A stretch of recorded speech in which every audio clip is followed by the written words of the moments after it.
Баршаңызға сәлем, каналыма қош келдіңіздер. Абайдың 28-ші қара сөзі. Ей, мұсылмандар, біреу бай болса, біреу кедей болса, біреу ауру, біреу сау болса, біреу есті, біреу есер болса, біреудің көңілі жақсылыққа мейілді, біреудің көңілі жаманшылыққа мейілді. Бұлар неліктен десе біреу. Сіздер айтасыздар, Құдай тағаланың жаратуынан яки бұйрығынша болған іс деп. Жә, олай болса, біз Құдай тағаланың айыбы жоқ, міні жоқ, өзі әділ деп иман келтіріп едік. Енді Құдай тағала бір антұрғанға еңбексіз мал береді екен.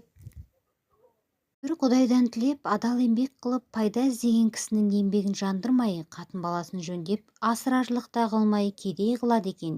Ешкімге залалсыз бір момын ауру қылып қор қылады екен. Қайда бір ұры залымның денін сау қылады екен. Әке-шешесі бір-екі баланың бірін есті, бірін есер қылады екен.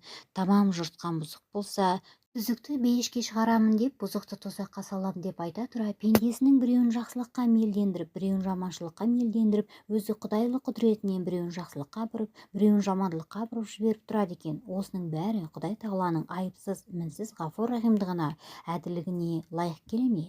Жұрт та, мүлік те бәрі Құдайдың өзінікі. Бұл қылғанын не дей аламыз?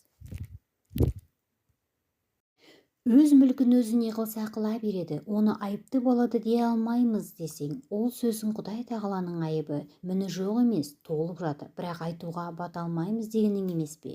Олай болғанда, пенде өз тырысқандығыменен не табады? Бәрін қылушыға қылдырушы өзі екен. Пендеге өкпелейтұғын еш нәрсе жоқ. Кім жақсылық, кім жамандық қылса дағы Құдайдан келген жарлықты қылып жүр екен дейміз бе? Құдай тағала әрбір ақылы бар кісіге иман парыз, әрбір иманы бар кісіге ғибадат парыз деген екен.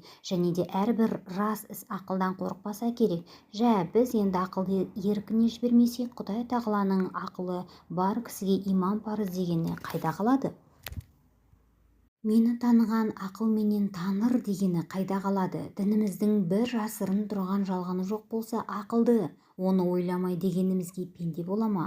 Ақыл тоқтамаған соң діннің өзі неден болады?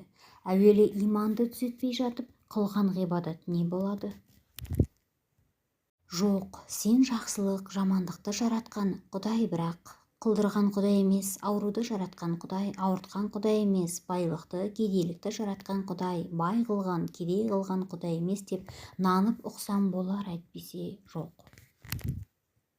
Сіздерге Абайдың 28-ші қара сөзі түсінікті болды деп ойлаймын. Назарларыңызға көп рахмет.